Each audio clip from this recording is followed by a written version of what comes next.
going on, everybody? Got a special show tonight. We actually have two shows on the Shroud that we're doing tonight and Thursday night. I saw a segment with that Barrie was on with Glenn Beck a couple of weeks ago, and it seemed really interesting to me. And I figured, let me take a crack, shoot Barrie an email. You never know, maybe he'll be free and available. And it turned out he was available, so we wound up being able to set this up. For anybody that doesn't know, Barrie Schwortz was the photographer for the STURP project, which was the Shroud of Turin research project. What year was that, Barrie? 1978. 1978. So I just wanted to get I wanted to get an idea of how you were chosen for the project. And then some of the clip that I heard on Glenn Beck just about the carbon dating, there were some issues. So if you can, actually, real quick, everybody, please hit like, subscribe. And then after Barrie leaves, Rob and I are going to do a little thing on locals afterward. And we're going to talk about a couple of things that are in the news. So if you guys haven't yet, go subscribe to our locals. The show is free. There's certain things we like to do over there instead of on YouTube. So, but Barrie, how did you get chosen to be part of this project? Well, back in the 70s, I operated a commercial photographic studio in Santa Barbara, California. And one of the local companies was a contractor to Los Alamos National Laboratories. And they were an imaging company.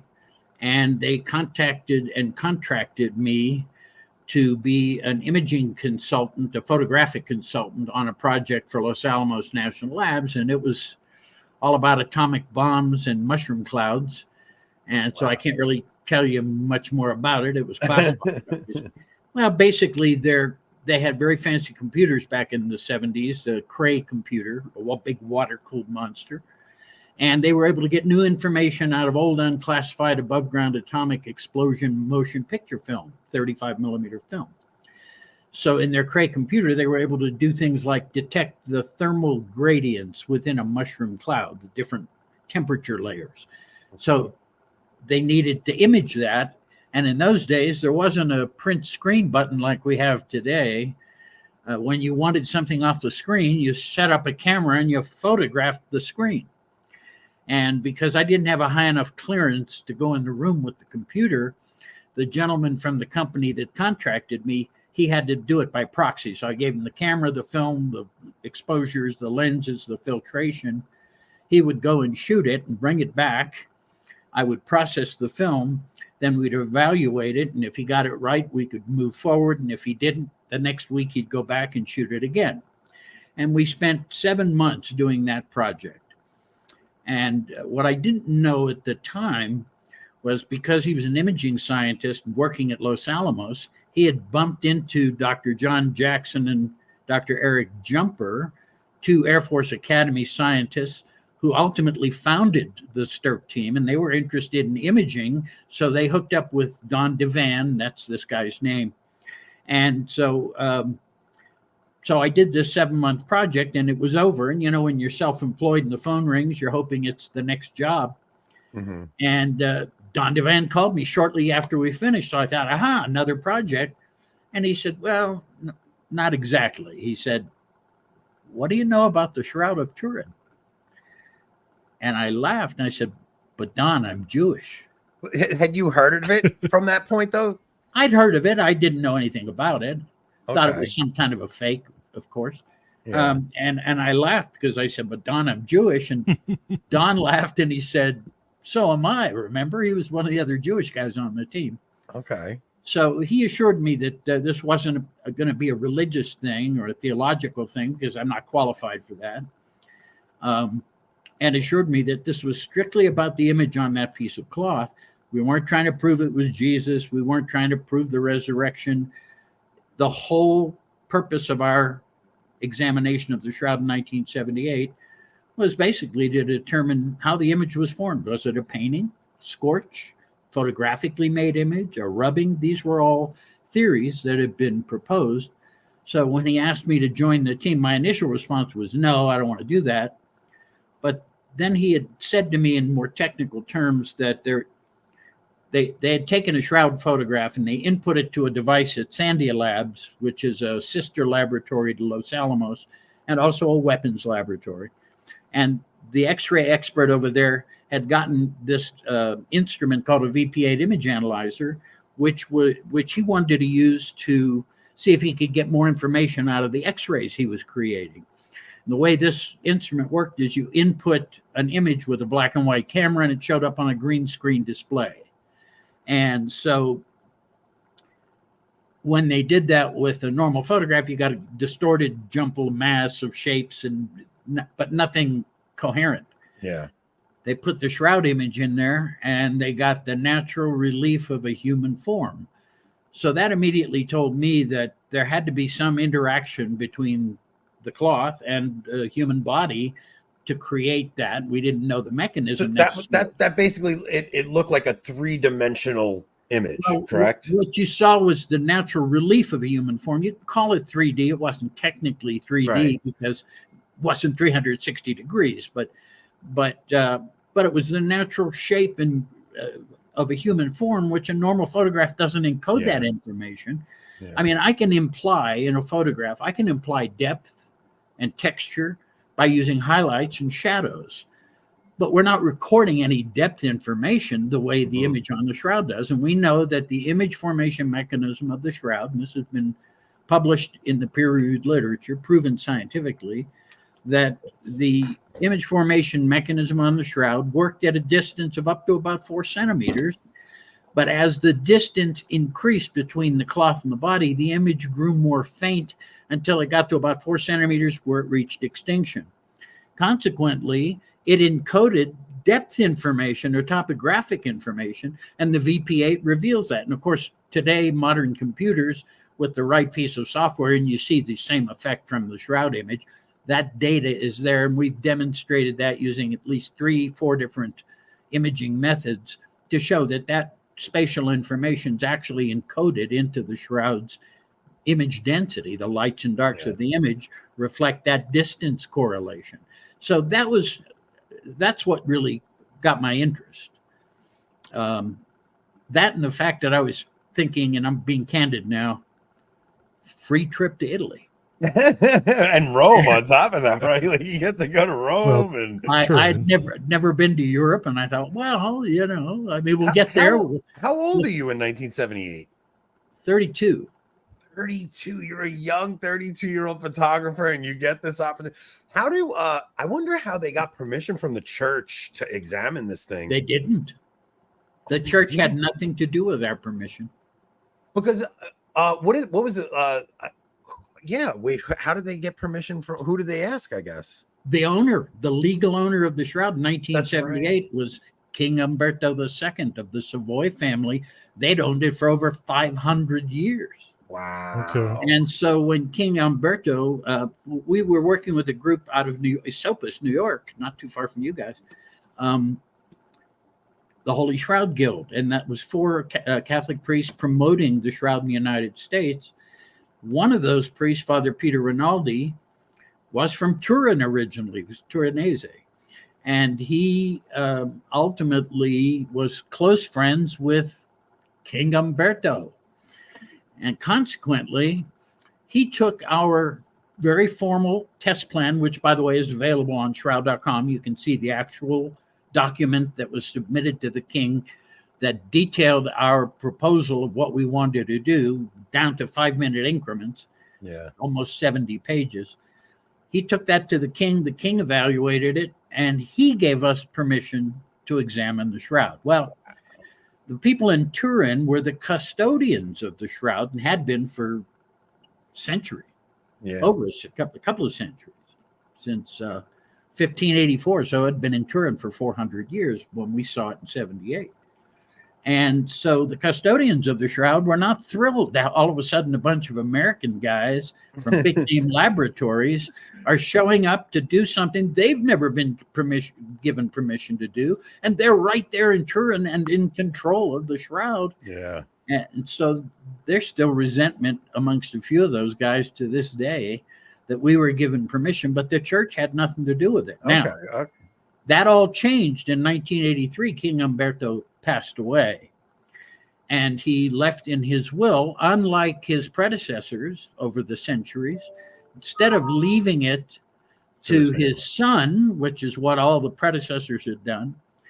He decided that no, that's not the best idea, but he didn't want to leave it to the church as an institution because then he knew it would take 130 cardinals to have to vote on it. Yeah. And we know that that can be a real problem. I think there was a period of time for 7 years there wasn't a pope because they couldn't make the decision properly.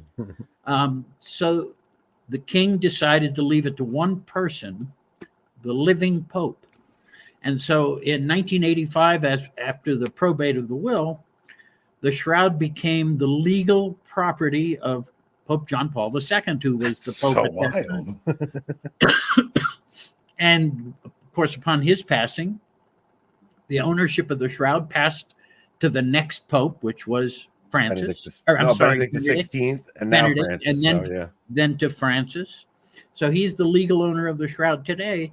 And that's why nothing's been done since 1978, because I don't expect that the church is going to rush to give permission for any further testing.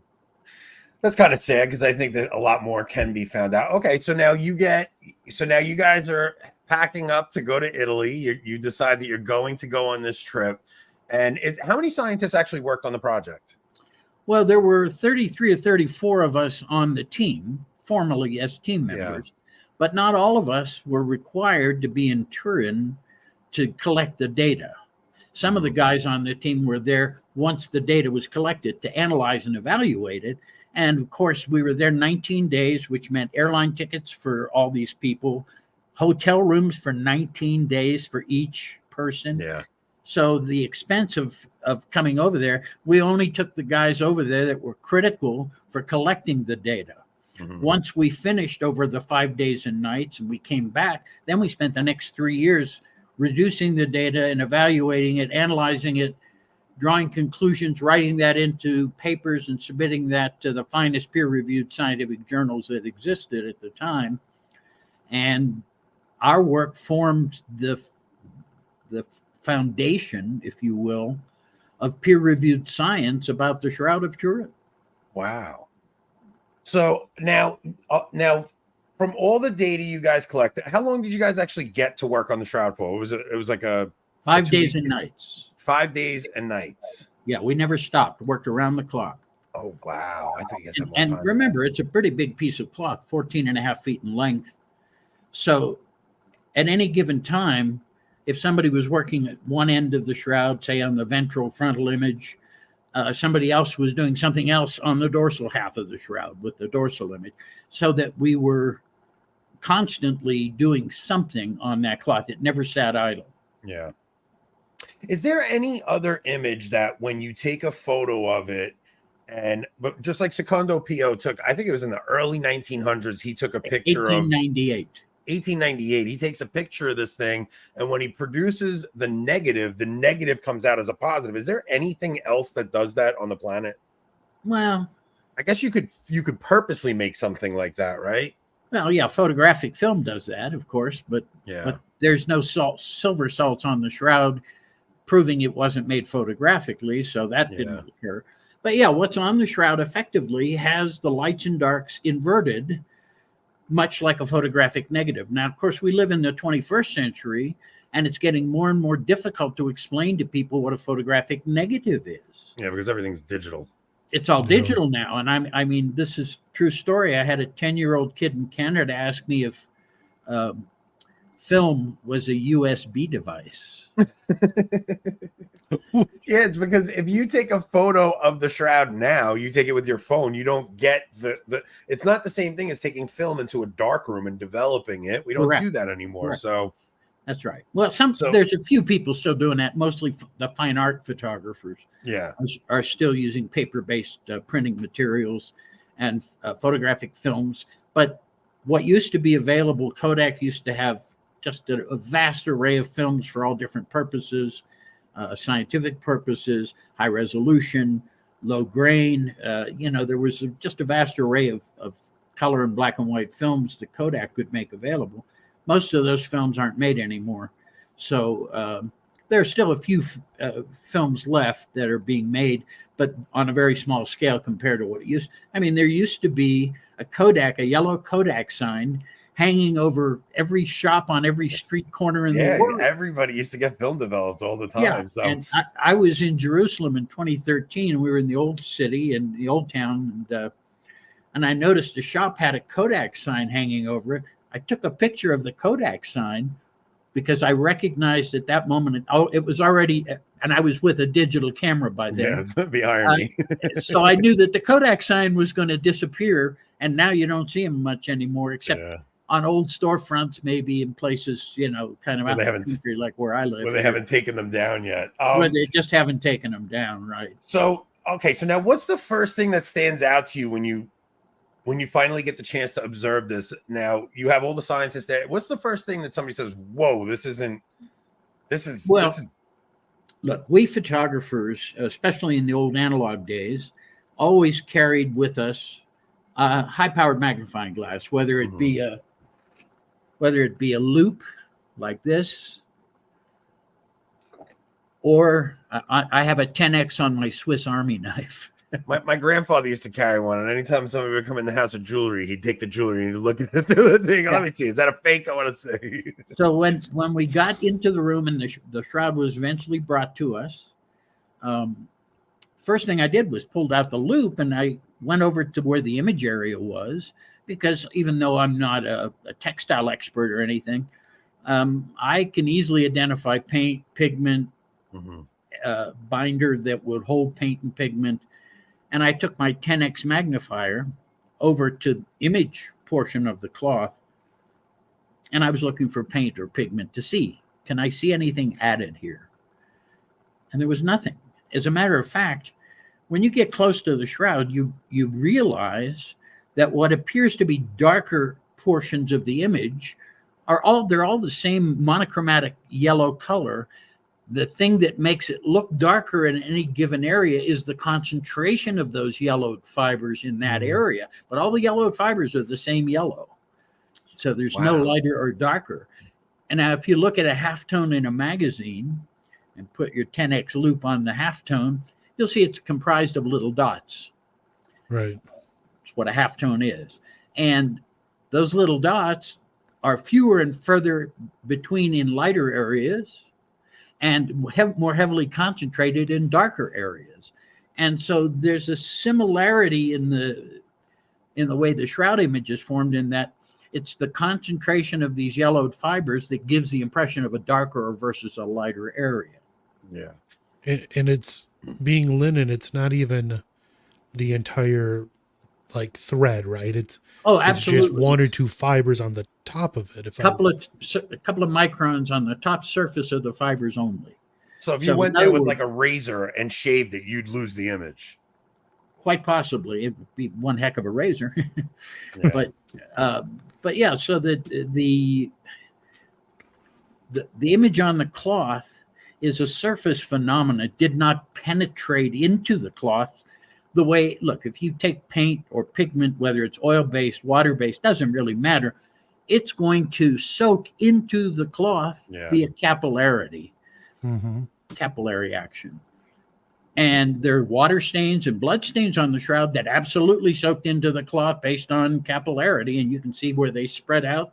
The water stains, where many of them came from a fire in 1532 that caused all the damage on the cloth. And they dumped some water on it, and that water then spread out. And at the periphery of those water stains, you can still see them visibly on the shroud. And there was enough material collected as the water spread out at the periphery for those water stains to show up on the x-rays of the shroud. The image didn't show up, but the water stains did, and the blood stains did, because what's in our blood? Iron. Yeah. And so that showed up, but the image does not, and the image did not penetrate.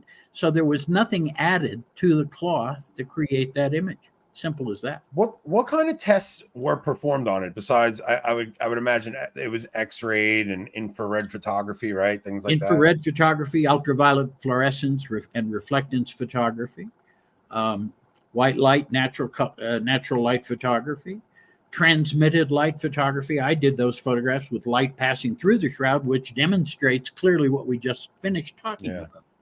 that you can see the water stains, you can see the blood stains, you can see the scorches and the patches and the burn holes. No image is visible with transmitted light because it didn't penetrate into the cloth. Nothing was added to make that image. So it's literally on the surface. And that's the first solid evidence that we could show that proves that there was nothing added to the cloth to create this image. Yeah. So we still to this day have no idea how the image itself was made, right? That's basically correct. That's the only correct answer because, there's a lot of theories. Some people say, well, it was the resurrection that did it. Maybe it was, but we can never prove that scientifically. Yeah. I saw an interesting clip from it was a particle physicist that was observing some things, and that one of the things she observed is that if a linen shroud was wrapped around a body and laid on a stone, you would expect to see like the image distorted from the body pressing on the stone, right? Yes. If the image on the shroud were strictly a contact image, that would be 100% correct. Yeah. We know the image worked at a collimated distance of up to about 4 centimeters. So direct contact was not how that image was formed. There was some contact, but there was portions of that image. For example, if I lay down on my back, cross my hands over my torso, I'm lifting the cloth away from my body where my hands are on top of each other. And if you look at the shroud, there's a lighter image area surrounding the hands where the distance between cloth and body increased to a point where it just almost reached extinction. So because of the fact that the image formation mechanism was not just a direct contact mechanism, we don't have that distortion.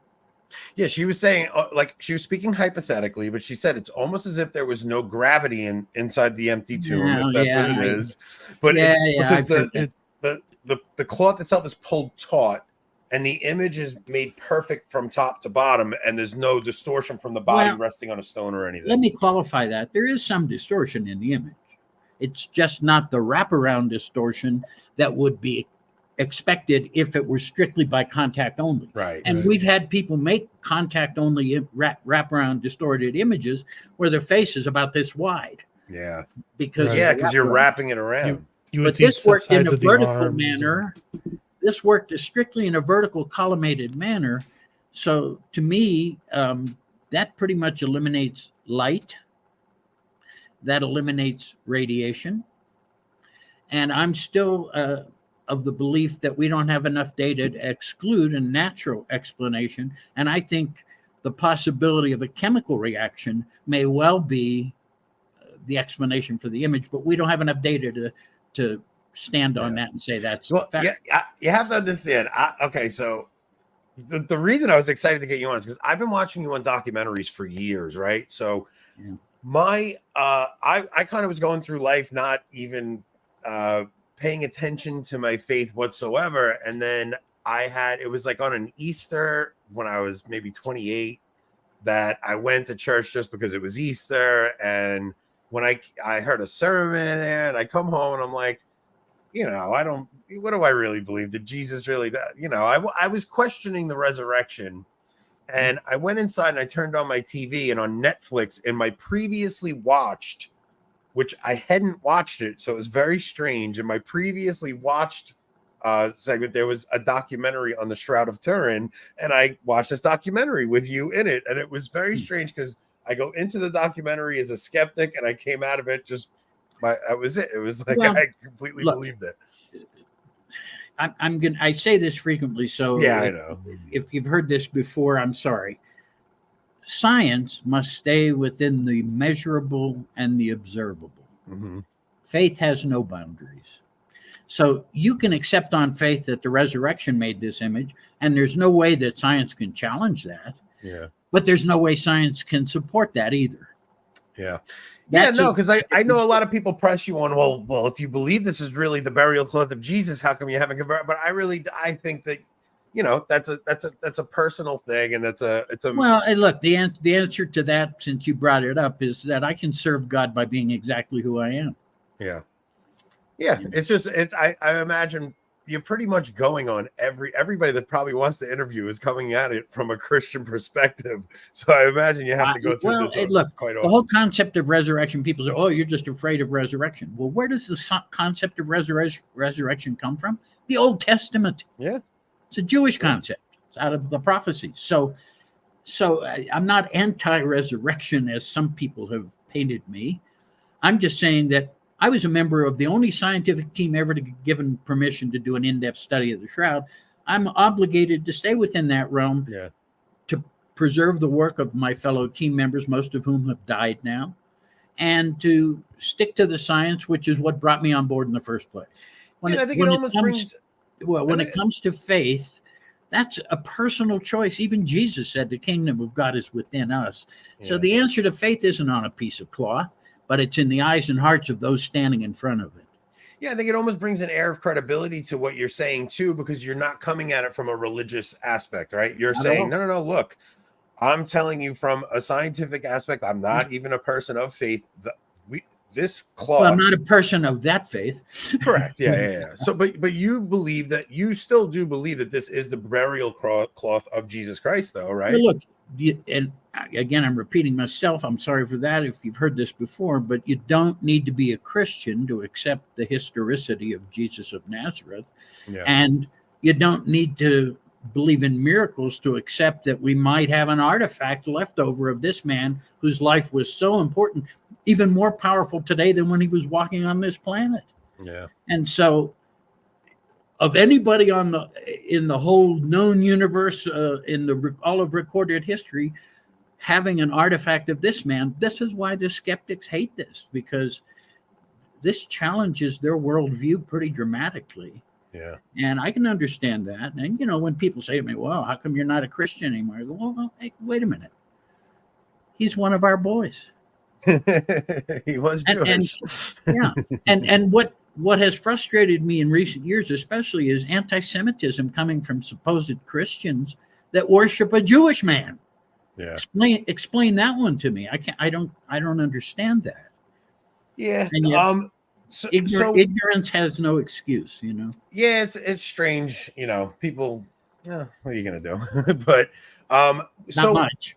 So I would say so you guys take all this information that you gather from the project.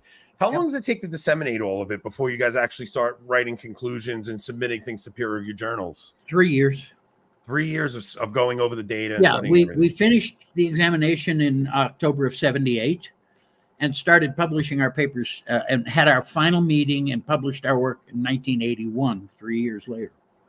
So we spent not every minute of that 3 years did every person work on his paper, but over a period of 3 years, we reduced the data, analyzed it, draw conclusions based on the data that we had, and then wrote the papers and submitted those for publication in peer-reviewed journals.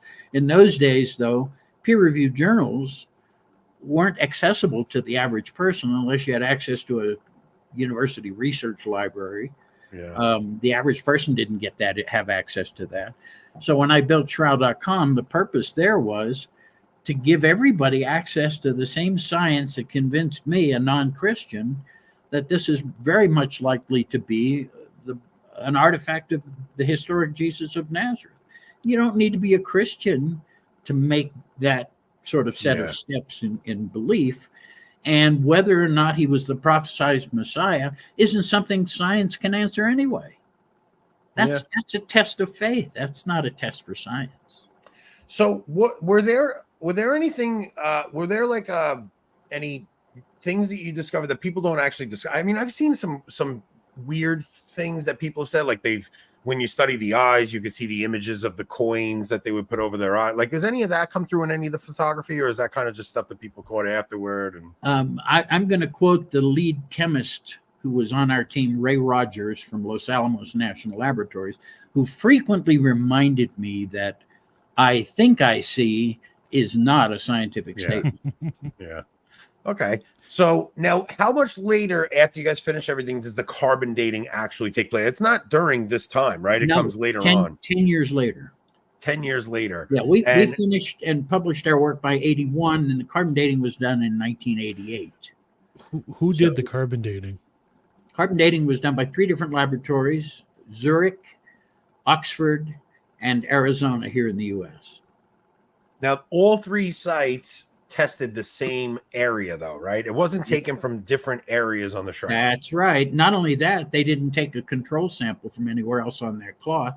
And the strip that was cut, so let's back up and give the viewer an opportunity here. They cut a strip from one edge of the cloth. They cut that strip in half, put half aside as a reserve sample, took the remaining half of the strip, divided it into thirds by weight, and delivered that to the 3 laboratories. When the labs tested their samples, there was a range of dates. The sample was inhomogeneous. What it means is they got a different date here than they got from here and here and here and here. So there was no place on that strip that was cut that you can use as a credible reference for anywhere else on that cloth. Yeah. Now, Now, did, you did said- one sorry. laboratory have just one piece from part of that strip and another laboratory, like, That they took that Or- second half of the strip Yep. and then divided that in thirds. okay, And so each laboratory got a third of that portion of the strip. so not there could have been differences not only in the part of the strip but in the actual accuracy of the laboratory itself. Well, here's the thing. It took 27 years in the Freedom of Information Act to finally get the British Museum, which acted as the overseer of the 3 labs. It took 27 years, and a French researcher going to England and using the Freedom of Information Act to force the British Museum to release the raw data from the 3 laboratories. Oh, really? Yeah, now that's pretty unusual because usually you release the raw data pretty much when you publish your work, and you're done. After finally getting our hands on the raw data, we can understand why they blocked us for 27 years and not wanting us to see it, because what we found was they were tossing away a lot of their readings, that they were taking measurements and they didn't like the measurement, so they discarded it. They called that an outlier. Trouble is, there were a lot of outliers. Had they kept any of those outliers, they could have never reached the 95% certainty that they claimed for their test. Oh, wow. The other thing they did was, because there wasn't a solid dated chunk in that strip, but a kind of a range of dates going from older to younger along that strip, there was nowhere there that could give us a viable date for anywhere else on that cloth. Yeah. And it turns out that what they did was, so they took all their individual readings and they averaged them together. Well, that's cooking the data, folks. That's definitely not how you do it. And it took us 27 years before we finally got our hands on that raw data. And there's now 5 peer-reviewed scientific journal articles challenging that radiocarbon date. And it only took 30 years. And now even the media is finally reporting it a little more accurately by saying, well, they radiocarbon dated it in 1988, but new evidence shows that the sample they used wasn't valid. 30 years later, it took before we get the truth of the matter, in that the sample was not valid for the radiocarbon dating. Now, if they had taken one sample from anywhere else on that cloth as a control sample, then they might have turned out a better result, perhaps, but they didn't do that.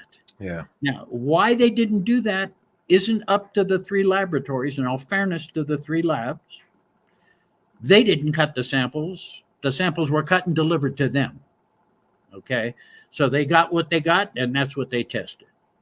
And it's a shame, because the media headlines immediately were "Shroud is a fake," and that was the end of it.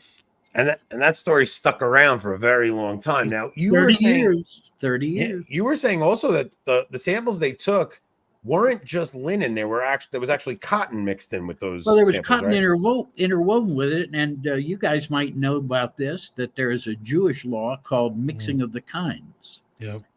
I see Rob is nodding his head. Yeah. Yeah. A burial shroud for someone of very high stature, like Joseph Arimathea, who had it and provided it, who was a wealthy man. We don't know much else about him. but a burial cloth of such high stature must be of pure linen with no cotton or wool interwoven with it. Mm-hmm. And yet, we didn't find cotton anywhere else on the shroud, but in that corner where they cut that strip, there was cotton spliced in with the linen.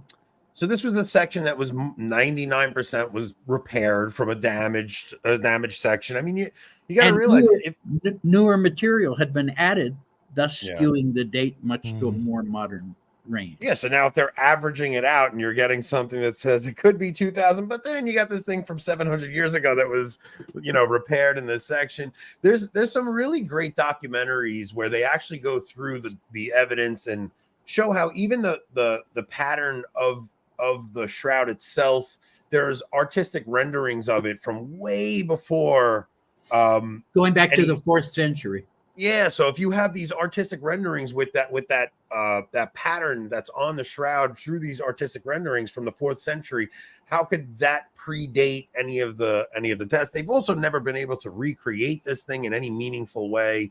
They've gotten little glimpses of like, oh well, by exposing it under this, you could get, but that would also include the foresight of photography coming in the future. No one, and I've looked at every attempt to duplicate the shroud in the last 45 years. Many of the people, I provided a high quality shroud photograph for them to work from, and they still couldn't come close to matching what's on the shroud. You can't make something that just looks like the shroud. You have to make something with the same chemistry and physics that we've documented is on that cloth. Yeah. And that's why when I hear skeptics say, oh, it's still just a painting, there's no paint on the cloth. Yeah. You can't claim it's a painting if there's no paint. We've proven it's not a painting.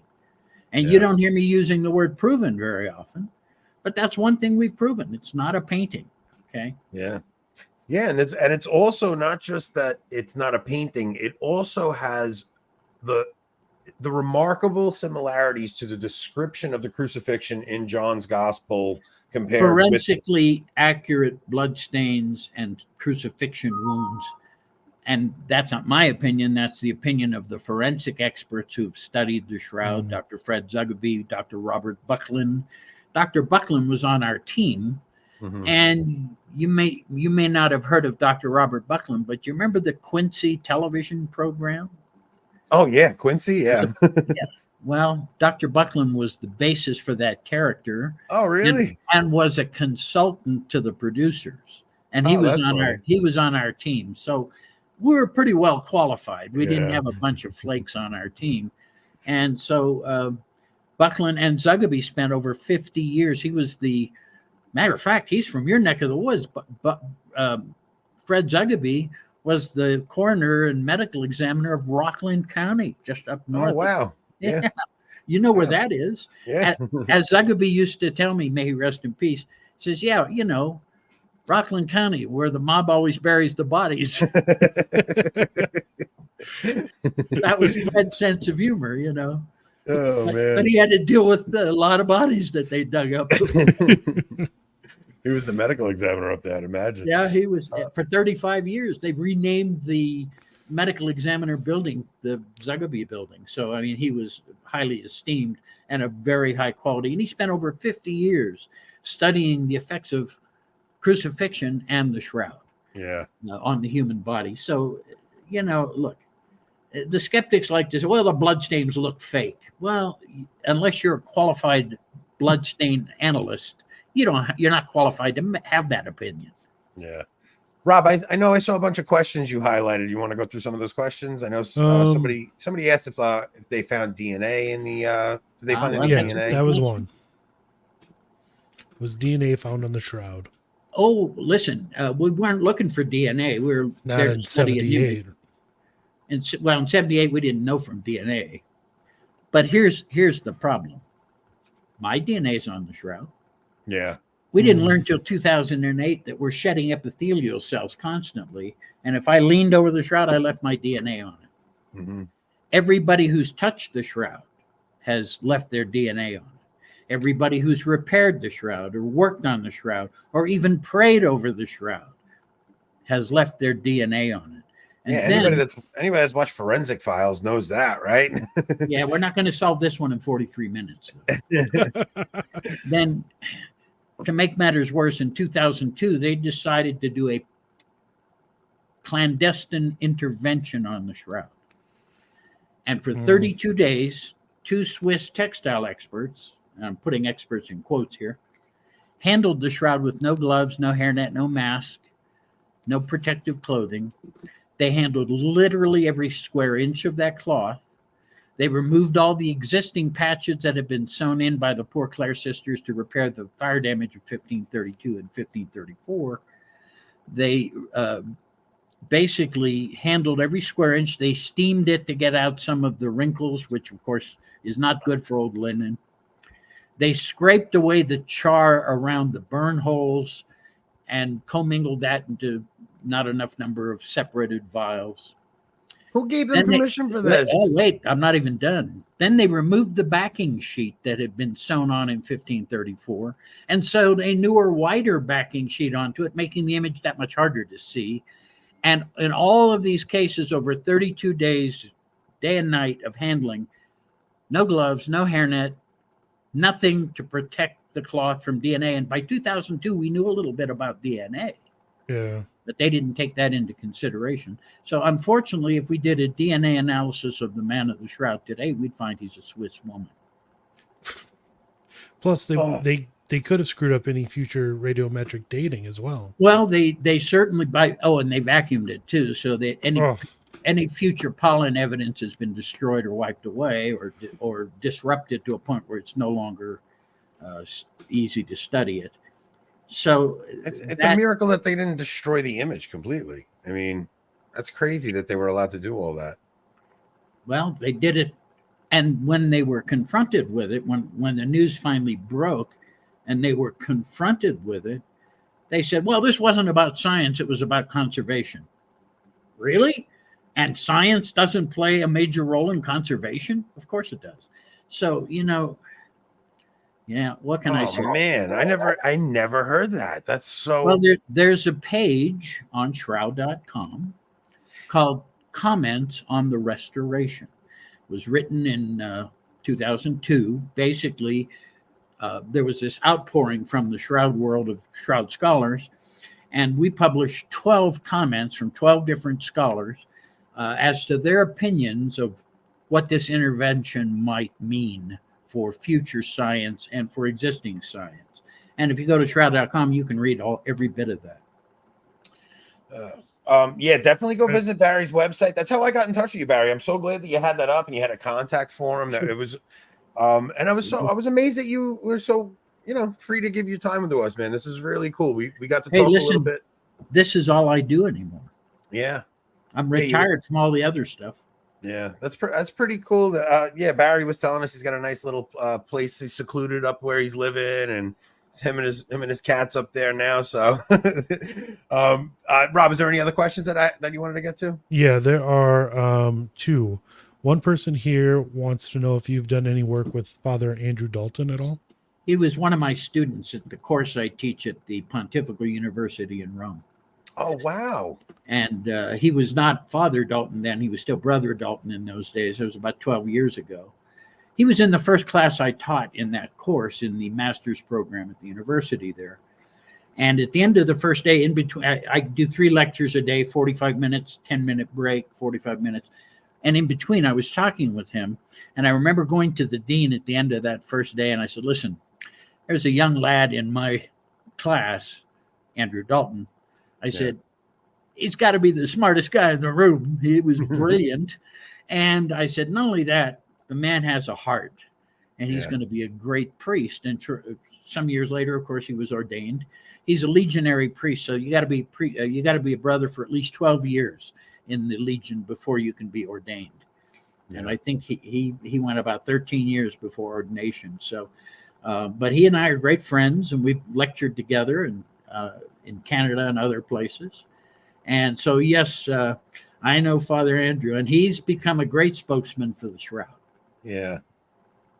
And what's the other question, Rob? The last question we have is, we've already kind of touched on it, but as far as you know, are there any credibility to some of the the newer claimed findings, such as being The- buried the- face down, multiple the images. one that you have on the screen, this is the amazing something or other.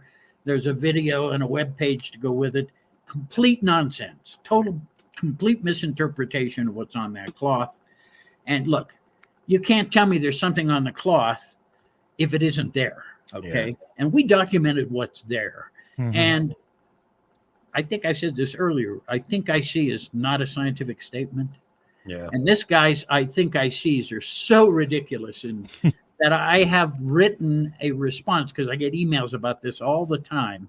Mm-hmm. And so if the person who asked that question sends me an email asking me the same question, I'll send you the pre-written, because once I've written it clearly, I save it.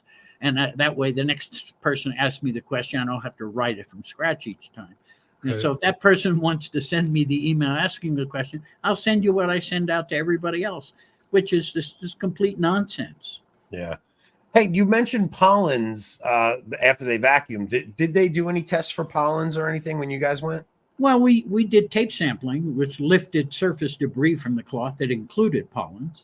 Max Fry, which is part of the Italian team, he did tape sampling as well. The problem with pollens is there's an issue with pollens that most people don't understand. Again, I'm not a palynologist. That's not my field of expertise. But I've learned this through 28 years as the editor of Shroud.com. Pollens are sealed little containers. But over time, the intine, the inside of it, which is pulp-like, like inside of a tree, that dries out. And as it dries out, the pressure differential, remember that experiment we did in high school physics where we crushed a can by changing the pressure? Well, that's what happens with pollens, and they change their shape because they get crushed over time as the intine dries out, and the shape changes, making it much more difficult to identify the pollen itself because they don't look the way a fresh pollen would look. So, unfortunately, with the intervention that was done, and the fact that Max Fry, who did the tape sampling in '78 for the Italians, he was not a palynologist either. And he died before he published any of his work. So there really isn't any peer-reviewed science confirming the identification of the pollens. There have definitely been pollens found on the shroud. Some people have identified them as to only being in Jerusalem, but there's no peer-reviewed science that we can point to that says, look, this has been examined, the data has been collected, published into an article, and reviewed by expert palynologists who are qualified to evaluate and determine if the conclusions drawn are correct. That's what peer review is all about. I mean, the only things that can get posted are things that are proven to be like it's not worth putting some speculative. Lots of speculation these days. Yeah. What was that, Rob? Mrs. Schwartz, thank you for your diligence with the shroud and coming to share your knowledge with us. Barry, thank you so much, man. This was really great. I've had such a fascination with the shroud ever since I came back to my faith and stuff, and it had a very big part in my conversion. So I really, like I said, I've been watching you for 13 years now. So it's really wild to get to have a conversation with you. Well, I assume that you're going to put this, you're going to make a permanent link to this. Oh, yeah. I'll email it to you. Email me the link and we'll include it in our next website update, probably in November. Oh, excellent. Thank you so much, Barry. We appreciate that so much. Yeah, this was great. So Barry's got to get going because he's got things to do over there anyway. Guys, we're gonna head over to Locals now. So if you guys can, the Locals is free. We just like to go do a little stuff for our our closer fans. So Barry, thank you so much, man. And we hope to get you back on sometime in the future. Well, my pleasure, you guys. Thank you, Anthony. Thank you, Rob, for inviting me on the program. It went very well. I'm glad it worked as well as it did. Thank you. Take good care and God bless. Thank you so much. We'll see you soon. Bye-bye.